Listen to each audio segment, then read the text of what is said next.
Yesu nashimwe, dushimiye Imana ko ikomeje kuduha ibihe byiza, ibihe by'umunezero, ibihe byo kuganira ku magambo yayo, ayo yandikishije mu byanditswe byera, ni ukuri ntihabwe icyubahiro. Hanyuma ndagushimiye wowe ukomeza gukurikirana inyigisho zacu umunsi ku munsi, ndetse nawe utanga komantere cyangwa se ibitekerezo. Uwiteka aguha umugisha. Rero uyu munsi dufite indi nyigisho nziza cyane tugiye kongera kwigaho, ariko reka tubanze dusenge mu izina rya Yesu. Data mwiza, turagushimiye, tugushimiye ko uri Imana ikomeye, tugushimiye ko uri Imana y'urukundo, uri Imana idukunda, uri Imana idukunda, turabizi kandi urabiduhamiriza umunsi ku munsi. Rero tugushimiye ko waduha ijambo ryawe ngo ritubere inkomezi, ridukomeze mu bihe bigoye, tuhumurize mu bihe bitoroshye, kandi ko no mu bihe by'umunezero twibutse gusenga ibihe byose tukaba imbere yawe dushima izina ryawe. Dawidi yigeze abyandika neza, aravuga ngo Uwiteka yadukoreye ibikomeye natwe turishimye, natwe turi muri abo ngabo wakoreye ibikomeye, ndetse dushimishijwe no kuba umwami wacu. Ushimiye ku bwa mwene data uri gukurikirana inyigisho kano kanya, umuhe umugisha, reka umushigikire kandi byose akenere ubimuhere ubuntu bwawe. Data mwiza rero, reka inyigisho tugiye kwiga uyu munsi yongera kutwibutsa umumaro wo kuba muri wowe, reka uyidukomerezemo, uduhemo imbaraga no kongera kunguka byinshi ku kuba muri wowe, ndetse no gukora umurimo wawe wadusigiye. Ganza utegeke mu izina rya Yesu Kristo, amen. Yesu nashimwe kandi Imana nibahe umugisha. Uyu munsi tugiye kongera twige amagambo meza cyane afite inyigisho nziza, afite titire nziza cyane, aho tugiye kongera kureba ku mumaro wo kuba muri Kristo Yesu. Yesu nashimwe. Ese kubera iki dukwiye kuba muri Kristo Yesu? Kuki umukristo w'ukuri akwiye kuba muri Kristo Yesu? Ese ubundi kuba muri Kristo Yesu ni gute?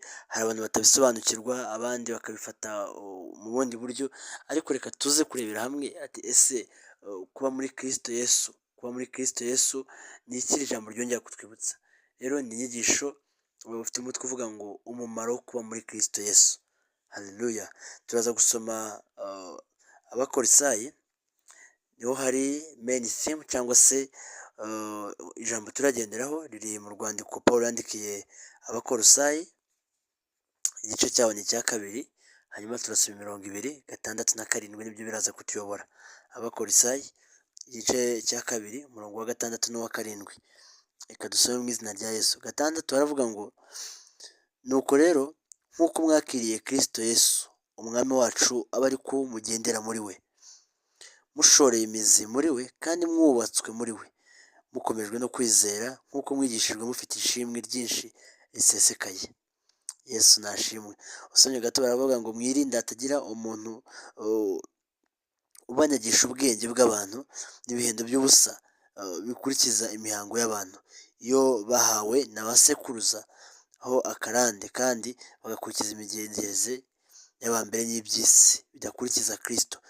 Ariko ngo muri we, ngo nyamara muri we niho hari kuzura k'ubumana kose, cyangwa se kuzura k'ubumana kose mu buryo bw'umubiri, kandi mwuzuriye muri we, ari we mutwe w'ubutware bwose n'ubushobozi bwose.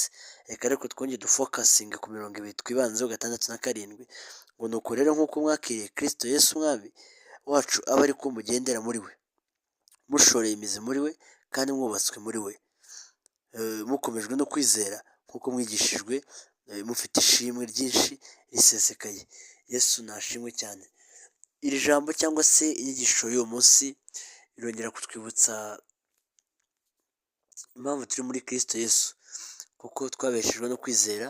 Nkunda kwigisha nkavuga ngo nibyo, kubera ko ngo umukiranutsi azabeshwaho no kwizera Imana, natwe rero dukwiye kubeshwaho no kwizera Kristo, kwizera umwana w'Imana. Iyo dusoma muri Yohana niho hatubwira ngo ufite uwo mwana aba afite ubugingo, kandi kuko dufite Yesu, dufite Kristo, natwe dufite ubugingo buhoraho. Rero ni uwuhe mumaro wo kugira Kristo? Ijambo riratubwira ngo dushore imizi muri we, kandi ngo twubatswe muri we, dukomejwe no kwizera nk'uko twabyigishijwe, dufite ishimwe ryinshi. Uku kwizera ni kwa kwizera dusoma mu Baheburayo, ngira ngo igice cya 11, ariko dukwiye kubaha Kristo Yesu nk'uwo twahawe kubw'ubuntu, nk'uwo twahawe kubwo kwizera kubwo kwizera ibyo twigishijwe. Kubera ko njya mbwira abantu ngo iyo umuntu abatijwe, iyo umuntu yakiriye Yesu Kristo nk'umwami n'umukiza, ni ukubera ko hari ibyo aba yarigishijwe, hari ibyo yigishwa yarangiza akizera, yamara kwizera uwo mwana akaba aribwo yemera kubatizwa, then tukavuga ko yakiriye Yesu Kristo nk'umwami n'umukiza, nk'umwami n'umucunguzi mu bugingo bwe. Rero intego nyamukuru ni kwibutsa bene data ko ubuzima bwacu bufite umutekano, amahoro n'imbaraga igihe turi muri Kristo Yesu, atari hanze ye. Igihe turi hanze ye nta mutekano, nta mahoro yo mu mutima. Igihe turi hanze ya Kristo ibintu biratugora, tugira kwiheba cyane, ariko iyo turi muri we, iyo turi muri Kristo tuba dufite umutekano, tuba dufite amahoro, ntabwo aragaragara gusa, amahoro yo mu mutima, ndetse tuba dufite n'imbaraga igihe turi muri Kristo. Ariko igihe twatandukiriye tukajya kure, tukajya kure ye, ntabwo tuzaba tugifite bya bindi, tugira kwiheba cyane mu mitima, agahinda kakatwihebesha. Ariko nyamara iyo dufite Kristo tugira ijambo muri twebwe, rero nk'uko abakolosayi babivuze neza, bavuze ngo nk'uko mwakiriye Yesu Kristo, mujye mukomeza mugendana nawe, mwimakaze mu mizi ye, dushorere imizi muri we, dukomeze tugendere mu murongo yadutoje. Kuba muri Kristo bisobanura kumwemerera kuba umwami n'umukiza w'ubuzima bwawe. Iyo tumwemereye kuba umwami w'ubuzima bwacu, tuba turi muri Kristo. Ndetse kuba muri Kristo nk'uko bisobanura kumwemerera kuba umwami w'ubuzima bwawe, ntabwo ari ukumenya gusa ko ari umukiza, no, kubimenya bifite parite yabyo, kumenya ko Yesu Kristo ari umukiza, ariko noneho kumwemera nk'umukiza, kumwemera. Tujya tuvuga ngo like ushobora kwemera ko umuntu ari umwigisha, umuntu ari umwarimu ukabyemera, cyangwa se ukabimenya kuba ubizi ko ari umwarimu, ariko no kubyemera ko ari we. Ndabyemeye wa muntu n'umwarimu. Wigeze babwira Yesu ngo noneho ngo turemeye ko uri umuntu w'Imana, ngo uri umuntu usenga, ufite ijambo muri wowe.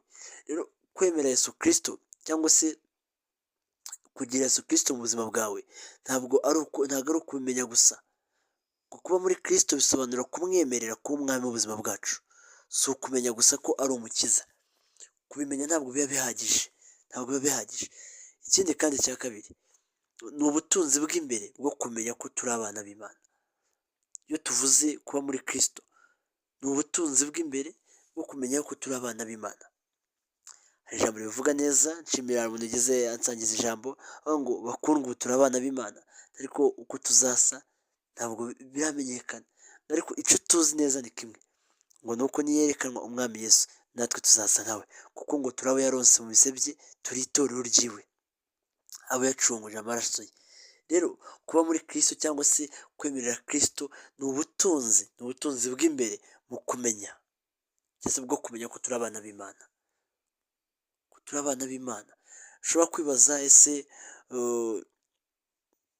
mu buzima tubayemo bwa buri munsi, ibi bintu tubwira, ibintu twigishwa, tuzabishyira gute in practice, tuzabikora gute? Ariko ni ibintu byumvikana. Iyo usomye mu gitabo cy'ubuhanuzi Mika, muri Mika igice cya 6:8, hajya hatubwira amagambo meza ngo yewe mwana w'umuntu we, yakweretse ikizi icyo ari cyo, ngo none icyo Uwiteka gushakaho ni iki? Icya mbere ngo ni ugukora ibyo gukiranuka, number 2 ni ugukunda kubabarira, number 3 ni ukugendana n'Imana yawe wicisha bugufi. Igihe wakoze ibyo gukiranuka, igihe wakunze kubabarira, wagize imbabazi, igihe wagenda n'Imana yawe wicisha bugufi, uzaba wakoze ibyo utashaka. Kuvuga ngo yakweretse ikizi icyo ari cyo, icyo agushakaho nta kindi ni iki ngiki. Kora ibyo gukiranuka, icyo ni icya mbere. Number 2 ukunde kubabarira, ugire umutima ubabarira.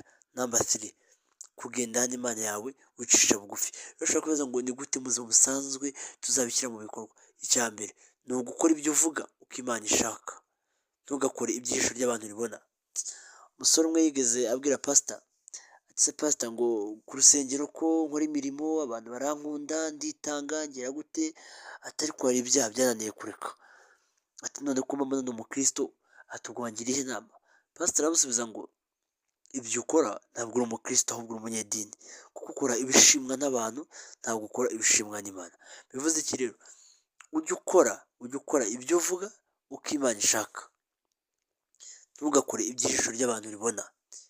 Abantu babona ibyo bashaka kureba, abantu bazabona ibyo ndetse bazagusaba kubereka ibyo bashaka kubona, ariko ikintu cyiza nakugiraho inama mwene data ni uko wakora ibyo Imana ishaka aho gukora iby'ijisho ry'abantu ribona.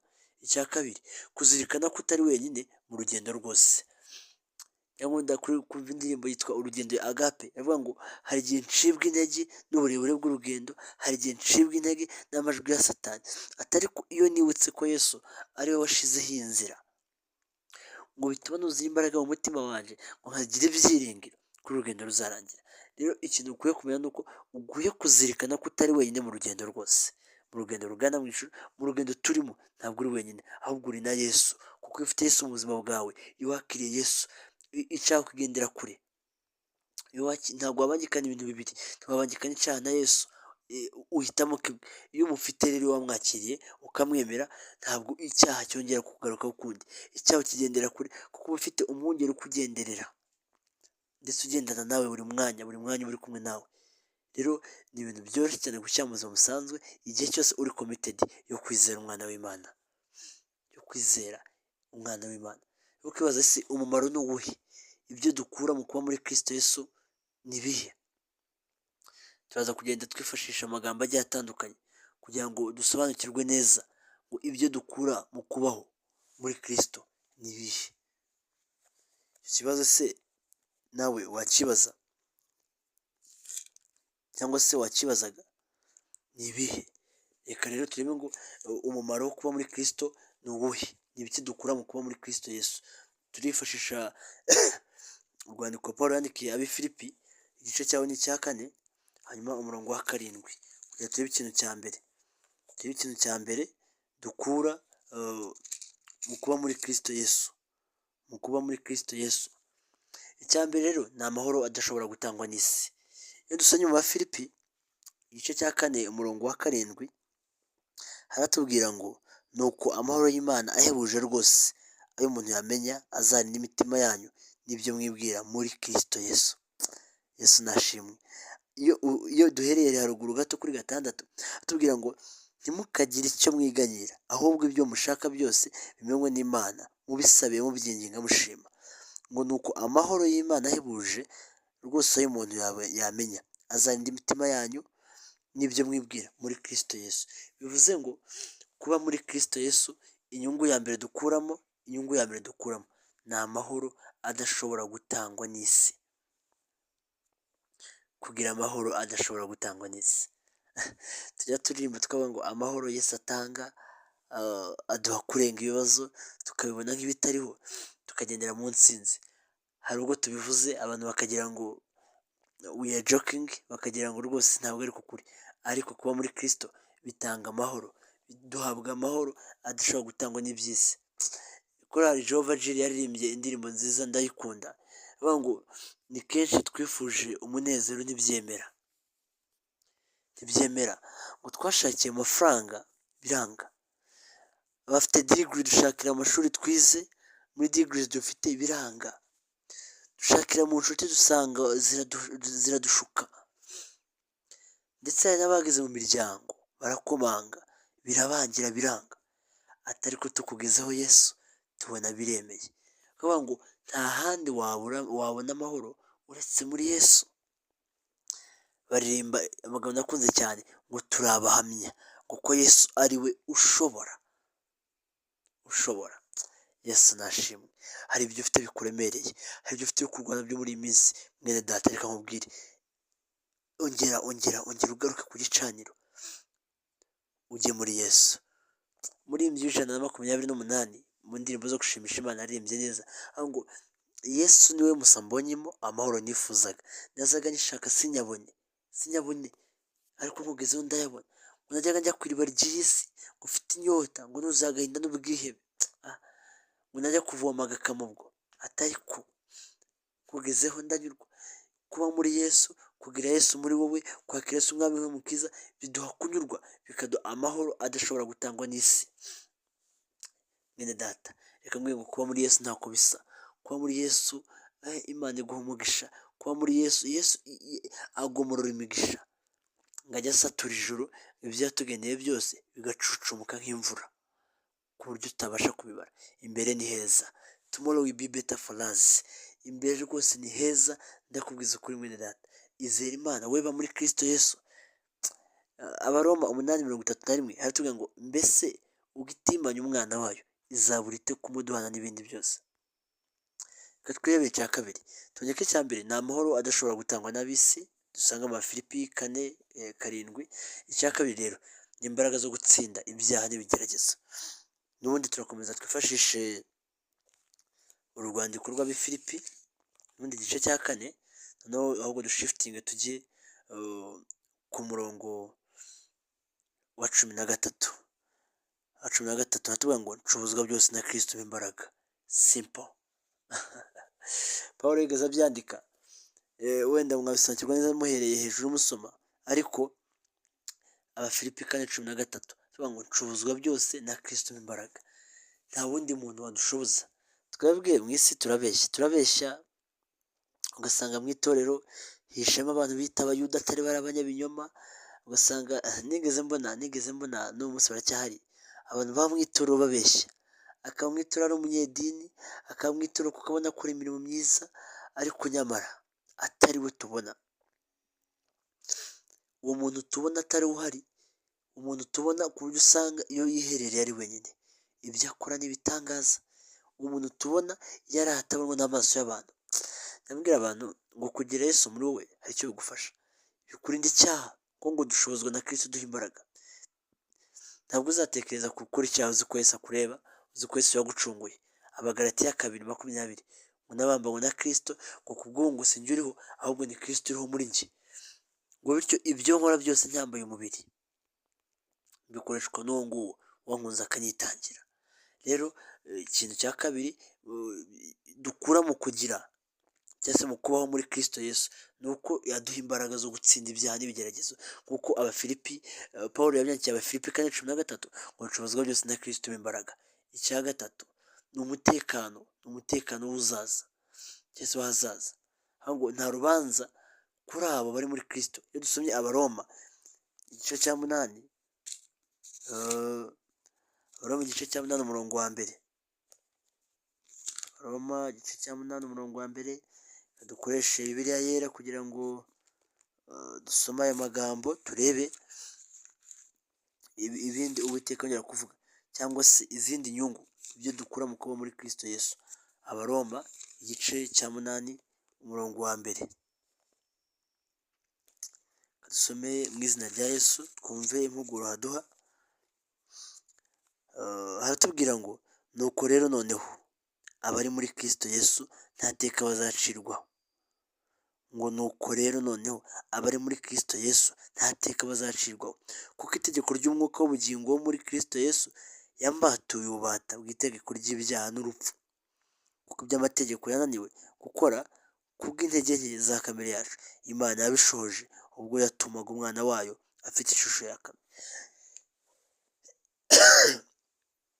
Ndagira ngo nkubwire ko nta kizigera kinanira Imana, ndetse kandi mu kuba muri Kristo Yesu biduha icyizere, biduha imbaraga, nk'uko twabonye, amahoro mu mutima adashira adatangwa n'ab'isi, ariko nanone umutekano w'ahazaza. Ngo kuko abari muri Kristo Yesu ari nta teka bazacibwaho. Gukora ko ibyo byose Imana yabishoboje ubwo yatangaga umwana wayo, akaza. Hanyuma icya kane ni uko tugira kwizera kudahungabana. Iyo dusomye mu magambo meza muri Zaburi ya Dawidi, Zaburi ya 91, naho umurongo wa mbere abivuga neza, uburyo kuba muri Kristo Yesu biduha kwizera kudahagarara cyangwa se kudahungabana. Dusome Zaburi ya 91, umva amagambo meza ahanditse. Atubwira ngo uba mu rwihisho rw'isumba byose azahama mu gicucu cy'ishobora byose. Rero uba muri Kristo Yesu azahama mu gicucu cy'ishobora byose, ntabwo azigera anyeganyezwa. Rero nanone nkunda kuvuga ngo ese ibi bintu tuvuga wabikira gute mu buzima busanzwe? Ibyo byose tumaze gusobanura hejuru ni gute wabishyira mu buzima busanzwe? Icya mbere, niba ubabazwa n'abantu, menya ko uri mu isi y'amaboko ya Yesu, si mu isi y'ibitekerezo byabo. duhari ku bwa Yesu, kubera ko iyo dusomye Abefeso igice cya 2 umurongo wa 10 haratubwira ngo kuko turi abo yaremye ituremera imirimo myiza ngo tuyigendereho muri Kristo Yesu iyo yiteguriye kera. Rero mwene data, niba ubabazwa n'abantu, menya ko uri munsi y'amaboko ya Yesu, ntabwo uri munsi y'ibitekerezo byabo. Icyo ni icya mbere. Icya kabiri, genda wibwira mu mutima wawe ngo ndi umukristo, si hanze yawe. Muri ibya Migezi 50 ngo ndi umukristo, nzama ndiwe mu bintu byose ngeze kugupfa.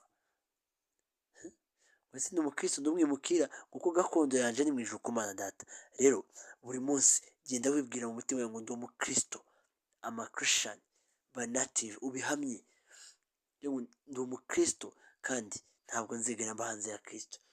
Ibyo bizagufasha, ndetse kandi ni practical point yumvikana, ndetse yanagufasha mu buzima busanzwe. Rero tujya tugira abahanuzi b'ibinyoma, tukagira abigisha batandukanye, ukibaza ngo ni ibiki biranga umuntu uri muri Kristo Yesu? Ni ibiki biranga umuntu uri muri Kristo Yesu? Kugira ngo nabyo tubirebe, ni ibiki bigaragaza biranga umuntu uri muri Kristo Yesu? Icya mbere, agira imbuto zinogeye Imana, urukundo, imbabazi, kwihangana n'ibindi, nk'uko mu Bagalatiya bitubwira.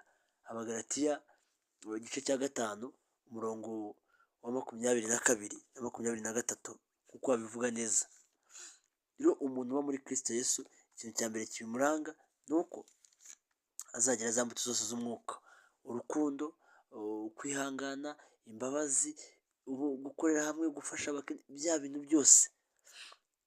Uzagira izo mbuto nk'uko Abagalatiya babitubwira igice cya 5 umurongo wa 22 na 23, niba uko kizaba ari ikimenyetso kigari cyerekana ko ari muri Kristo Yesu. Icya kabiri ni uko ahandi hose ahagaragara atandukana n'isi. Reka dusome Abaroma igice cya 12 umurongo wa 1 n'uwa 2, kugira ngo atubwire neza se barangwa n'iki abari muri Kristo Yesu. Abaroma igice cya 12 umurongo wa 1 n'uwa 2. Ijambo ry'Imana ni urufunguzo, ijambo ry'Imana ni inkota ityaye. Kumenya ijambo ntako bisa. Uwiteka ajya akomeza aridukomerezemo kugira ngo mu gihe gikwiriye natwe tuzatabarukana intsinzi mu gihe cyagenwe. Abaroma rero igice cya 12 umurongo wa 1 n'uwa 2, reka turebe amagambo handitse ngavuga gute. Abaroma 12, muragenda mwihanganaho, ariko ndabona muri Bible tuhageze. Abaroma igice cya 12 umurongo wa 1 n'uwa 2, hafite titire ivuga ngo imirimo ikwiriye imibereho ya Kristo. Ngo nuko bene data, ndabinginga kubw'imbabazi z'Imana ngo mutange imibiri yanyu ibi bitambo bizima byera bishimwa n'Imana, ariko kuyikorera kwanyu gukwiriye. Kandi ntimwishushanye n'ab'iki gihe, ahubwo muhinduke rwose mugize imitima mishya, kugira ngo mumenye neza iby'Imana ishaka, aribyo byiza, bishimwa kandi bitunganye rwose. Yesu nashimwe cyane. Hano hari ijambo nkunzemo, iby'Imana ishaka. Nigeze mbisobanura ndavuga ngo iyo usomye Mika 6:8 haravuga ngo yewe mwana w'umuntu we, yakweretse icyiza icyo ari cyo. Icyo agushakaho ni iki ngiki: ni ugukora ibyo gukiranuka, gukunda kubabarira no kugendana n'Imana. Rero wa muntu ukora iby'Imana ishaka niwe uzaba ugaragara akagendera muri Kristo. Ikindi kandi afata icyemezo ku by'ukuri, ntabwo ari ku marangamutima. Afata decision bitewe n'ukuri guhari, ku by'ukuri bihari.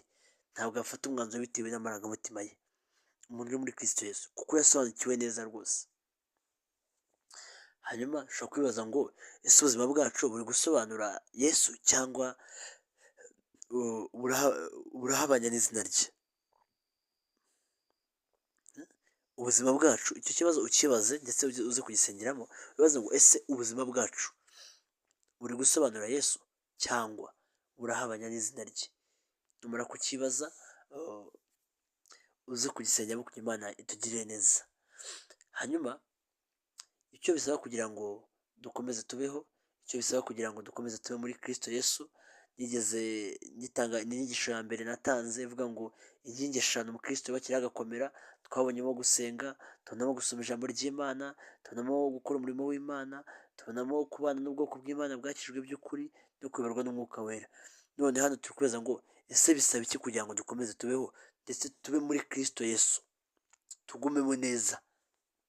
Icya mbere nk'uko Abatesalonike ba mbere igice cya 5:17 bivuga, ni isengesho rihoraho, guhora dusenga. Ijambo ry'Imana rivuga ngo musengeshe umwuka iteka mu buryo bwose bwo gusenga, mu buryo bwose bwo gusenga. Rero isengesho rihoraho nicyo kintu cya mbere kizadufasha kuguma muri Kristo Yesu. Icya kabiri, gusoma ijambo rya buri munsi nk'uko Yosuwa igice cya 1:8 abivuga, gusoma ijambo rya buri munsi. Tubonye ko icya mbere n'isengesho cyangwa se ni ugusenga cyangwa isengesho rihoraho. Icya kabiri, gusoma ijambo rya buri munsi, buri munsi ugasoma ijambo nk'uko Yosuwa yabyanditse. Yosuwa igice cya mbere umurongo waho wa 8 habivuga neza, gusoma ijambo rya buri munsi. Ese ku munsi usoma ijambo kangahe? Mu cyumweru usoma ijambo kangahe? Aho ntaba umeze nk'aba bandi barindira ngo bajye mu materaniro, kuwa kangahe? Kuwa gatandatu. Yosuwa rero igice cya mbere umurongo wa 8 aratubwira ngo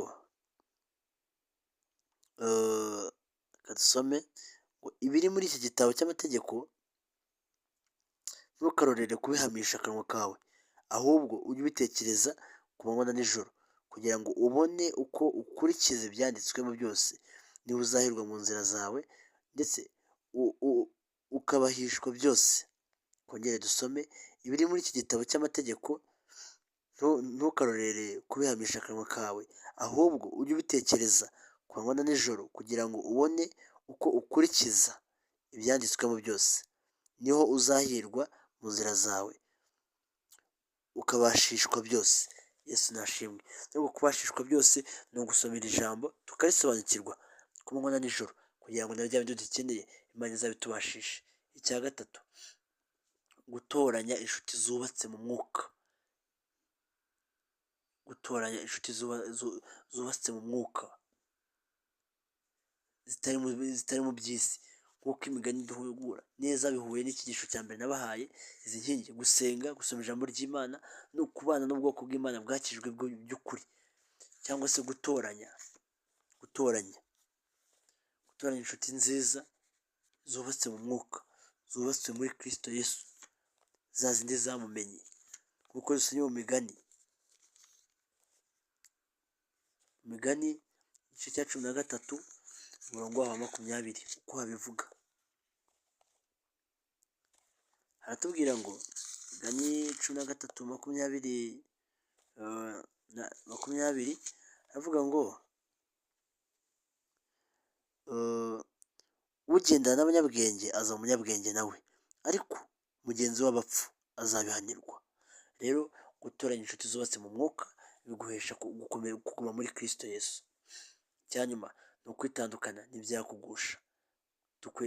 Bene data, dukwiye kwitandukanya ibyatugusha kugira ngo tugume muri Kristo Yesu. Ntabwo twabasha kuguma muri we tukigendera muri ya migenzo ya kera, tutabasha kwitandukanya ibyatugusha cyangwa se byadukura mu byizerwa. Rero ubutumwa nyamukuru bwawe muri iyi nyigisho ni ukuvuga ngo niba uri umukristo cyangwa se niba uri muri Kristo, hari ibintu bitatu ugomba kuba ugaragaza. Niba uri muri Kristo, hari ibintu bitatu bigomba kuba bikugaragaza cyangwa se bigaragara kuri wowe. Icya mbere, ijambo ry'Imana ribaho mu mutima wawe. Numva ijambo ry'Imana riri mu mutima wawe, uzamenye ko uri muri Kristo Yesu.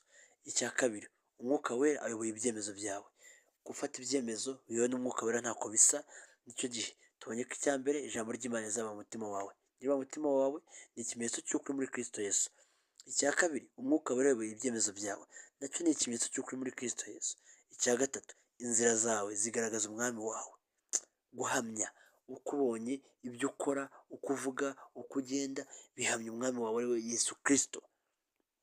Ibyo nabyo bikaguhamiriza. Rero ibyo byose, ibyo uyobowe n'ijambo mu mutima wawe, Umwuka Wera ndetse n'inzira zawe zigahamya umwami. Icyo gihe uzavuga ngo mwami nushimwe kuri muri njyewe ndetse nanjye nkaba muri wowe, amagambo yawe akaba ari muri njye. Reka rero dusenge kugira ngo tuze gusaba Imana dukomeze ndetse niba uri umukristo uri mu mutekano, rinda uwo mwanya, komeza ube muri we. Dusenge dusaba Imana kuduhuza by'ukuri mu buzima bwo muri Kristo, ndetse atari ku munwa ahubwo no ku mutima n'imirimo dukora. Dusenge mu izina rya Yesu. Ndagushimiye Mana yacu, ngushimiye ko uri umwami mwiza, uri umwami w'amahoro, uri umwami w'ubwihisho, umwami w'imbaraga, ngo abakurimo bayoborwa n'ijambo mu mutima wabo, abakurimo bayoborwa n'umwuka wera mu byemezo byabo, ndetse ngo abakurimo abari muri wowe Data mwiza, ngo baraguhamya bagera kuguhamya. Natwe rero turakunze kugira ngo iri jambo, iyi nyigisho dufashe yo kuguhamya, dukeneye kuguhamya ahantu hose, kandi dukeneye ijambo ryawe ryagukire muri twebwe, abantu benshi bakumenye kubera ijambo ryawe. Kristo uravuze ngo dusengeshe umwuka uteka mu buryo bwose bwo gusenga. Natwe turifuza kugira ngo twagurire impano, twaguriye imbago, kugira ngo abantu bakumenye mu buryo bwose bwo kukumenya. Tubashishe udushobozi. Ntabwo nsengeye mwenda tukurikiye